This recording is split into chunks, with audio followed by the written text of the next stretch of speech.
प्यारे बच्चों, जेसीईआरटी के डीजी स्कूल में आपका स्वागत है।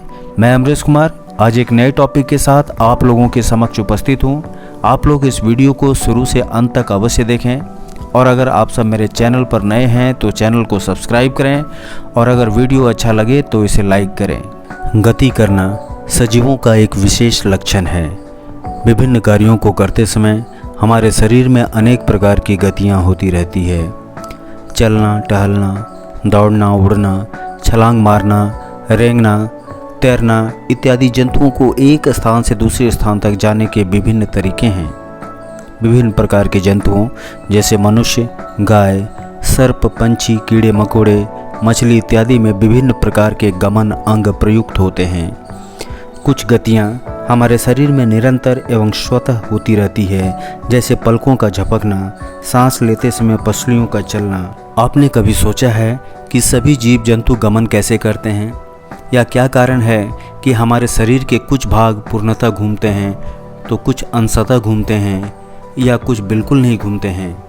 जी हाँ बच्चों, इन्हीं सब सवालों का उत्तर जानने के लिए आज हम सभी क्लास 6 साइंस के चैप्टर 8 सजीवों में गति मोशन इन लिविंग पर चर्चा करूंगा। इस पाठ के अंतर्गत हम सीखेंगे कि सजीवों में गति किस प्रकार होती है। इसके अलावा हम ये भी सीखेंगे कि अस्थि किसे कहते हैं, संधि किसे कहते हैं तथा इस पाठ में विस्तार पूर्वक अस्थि संधियों के बारे में चर्चा की जाएगी। जब हम अपनी उंगली से अपने सिर, चेहरे, गर्दन, नाक, कान, कंधे के पीछे, हाथ, पैर इत्यादि को दबाते हैं तो हमें यह अनुभव होता है कि हमारी उंगली किसी कठोर वस्तु को दबा रही है। यह कठोर संरचनाएं अस्थियां, बोन्स कहलाती है एवं जिस स्थान पर अस्थियां एक दूसरे से जुड़ी होती है उस स्थान को संधि, जॉइंट कहते हैं।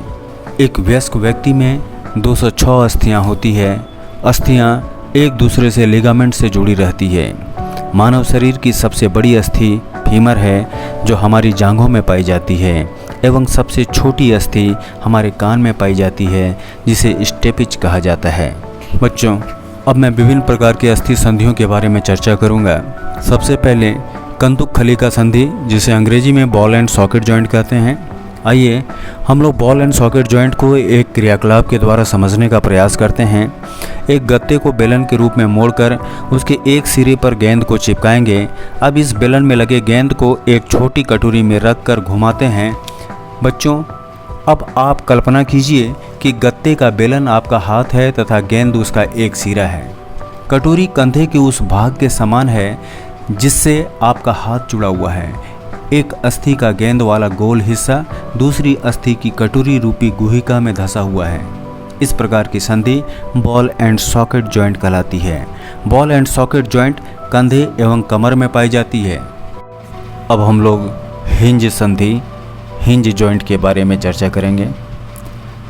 चित्र में दिख रहे आकृति के आधार पर हमें गत्ते की मदद से दो बेलन बनाना है, एक पूर्ण बेलन तथा एक आधा बेलन, अर्थात जिस बेलन का ऊपरी भाग आधा कटा हो। दोनों बेलन को इस प्रकार बनाना चाहिए कि पूर्ण बेलन अर्ध बेलन पर सरलतापूर्वक घूम सके।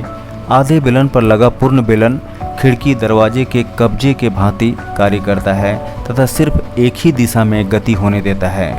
हिंज संधि हमारे शरीर में कोहनी एवं घुटनों में पाया जाता है। अब हम लोग धुराग्र संधि, पाइवट जॉइंट के बारे में सीखेंगे। गर्दन तथा सिर को जोड़ने वाली संधि और कलाई की संधि धुराग्र संधि होती है। इसके द्वारा सिर को आगे पीछे या दाएं बाएं घुमा सकते हैं। धुराग्र संधि में बेलनाकार अस्थि एक छल्ले में घूमती है। अब हम लोग अचल संधि, इमूवेबल जॉइंट के बारे में सीखेंगे। प्रश्न है कि क्या सभी संधियां गति करती है? इसका जवाब है नहीं। एक क्रियाकलाप के द्वारा हम जानेंगे कि कुछ संधियां जो हमारे शरीर में पाई जाती है उसमें गति नहीं होती है। जैसे जब आप अपना मुंह खोलते हैं तो आप अपने निचले जबड़े को सिर से दूर ले जाते हैं। अपने ऊपरी जबड़े को हिलाने का प्रयास कीजिए। क्या आप इसे गति दे पाते हैं? ऊपरी जबड़े एवं कपाल के मध्य अचल संधि है। आपके सिर की अस्थियों के बीच की संधि भी अचल संधि है। बच्चों, आज के इस पाठ में हमने सीखा कि हमारे शरीर के त्वचा के नीचे जो कठोर संरचनाएं पाई जाती है उसे अस्थि कहते हैं। जिस स्थान पर अस्थियां एक दूसरे से जुड़ी होती है उसे संधि यानी जॉइंट्स कहते हैं। अस्थियों की संधियां अनेक प्रकार की होती है। यह उस संधि की प्रकृति एवं गति की दिशा पर निर्भर करता है। अब इस पाठ से संबंधित कुछ प्रश्न आपको स्क्रीन पर दिखाई देंगे, जिसे आपको अवश्य बनाना है।